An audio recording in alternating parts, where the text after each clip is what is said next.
In the United States, a ticking time bomb lies within the fabric of financial stability, swelling each year and casting a long shadow over the dreams of millions.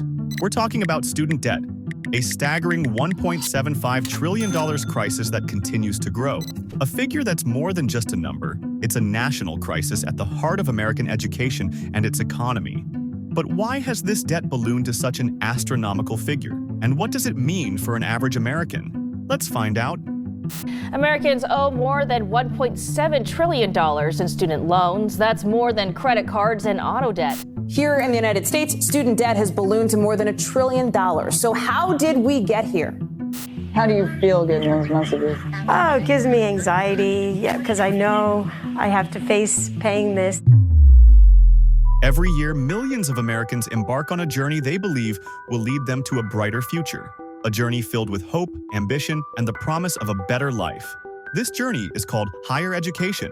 But behind the prestigious buildings, the inspiring lectures, and the graduation ceremonies lies a daunting reality. Today, the average cost of tuition and fees for a four-year degree can exceed $40,000 at public institutions and $140,000 at private colleges.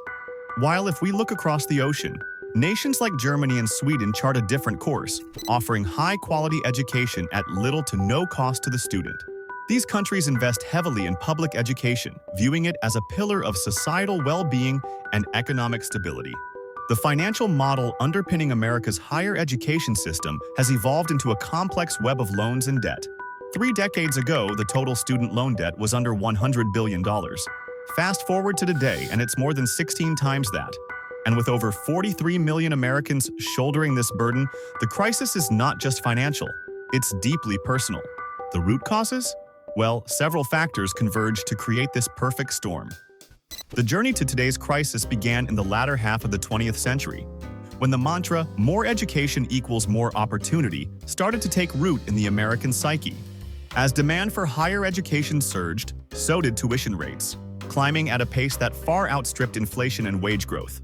In the last 20 years alone, the average tuition at public four-year institutions has nearly doubled. This escalation was further fueled by reductions in state funding for public institutions, pushing them to raise prices to cover the shortfall. But tuition is just part of the story. Room, board, books, and other expenses add to the pile, making the dream of higher education a costly affair. And with financial aid struggling to keep up, students and their families have turned to loans to bridge the gap.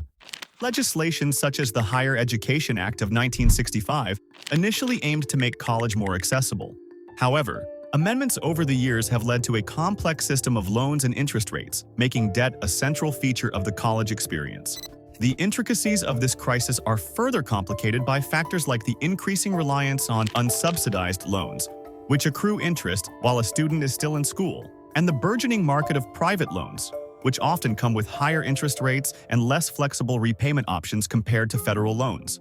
Additionally, the for-profit college sector has been a significant contributor to the debt problem, with students at these institutions more likely to take on loans and at higher amounts. Geography, race, and socioeconomic status play critical roles as well.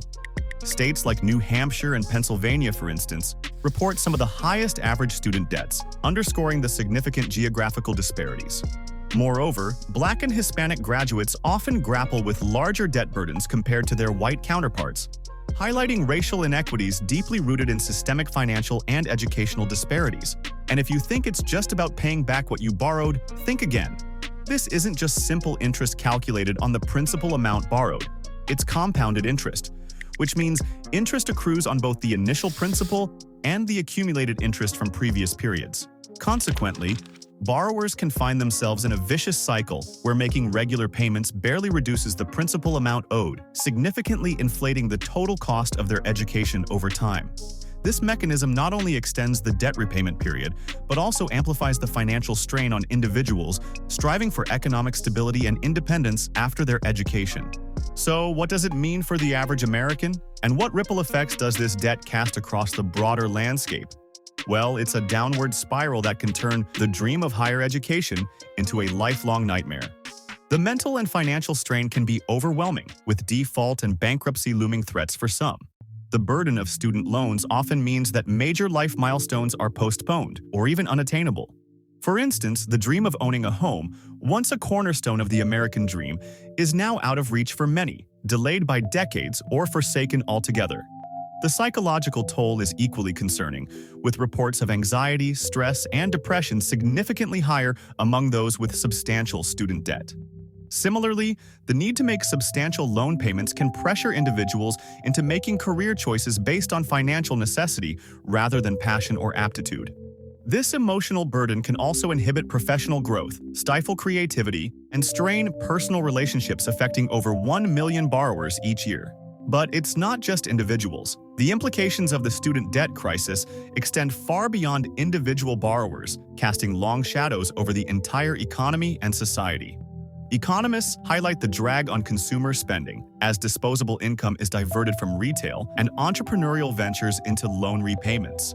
The housing market feels the crunch too, with homeownership rates among young adults significantly lower than previous generations at the same age. Economists have also warned of the long-term implications, a generation hesitant to invest, innovate, or embark on the entrepreneurial ventures that traditionally fuel growth. The paradox is glaring. An educated workforce is crucial for economic advancement. Yet the burden of securing that education stifles the very innovation it seeks to promote. Moreover, the crisis also exacerbates socioeconomic disparities, making higher education an increasingly precarious investment for those from lower-income families. The gap between the wealthy and the rest widens, as access to education becomes more about the ability to bear debt than academic merit or potential. So, what's being done? On one front, there's been a push for forgiveness programs and more generous repayment plans. On another, initiatives aim to make college more affordable and accessible, challenging the very structure that led to the debt pile. On the policy front, plans like free public college, income-driven repayment plans, and the expansion of grant programs seek to address the root causes of the crisis. Yet, each proposal comes with its own set of challenges, from funding sources to implementation logistics. Advocates of loan forgiveness argue that it would provide immediate relief to millions, stimulate economic growth, and rectify inequalities in access to education. While critics question the fairness and feasibility of widespread debt forgiveness, while advocates argue for the moral and economic imperative of lifting the debt burden. Amidst this discourse, one thing remains clear: the status quo is unsustainable. Now, in the light of this situation, what should be the next step in solving the debt crisis? Well, there's no one-size-fits-all solution, and engagement, education, and action are our tools in this quest. We need solutions that address the root of the problem, not just its symptoms.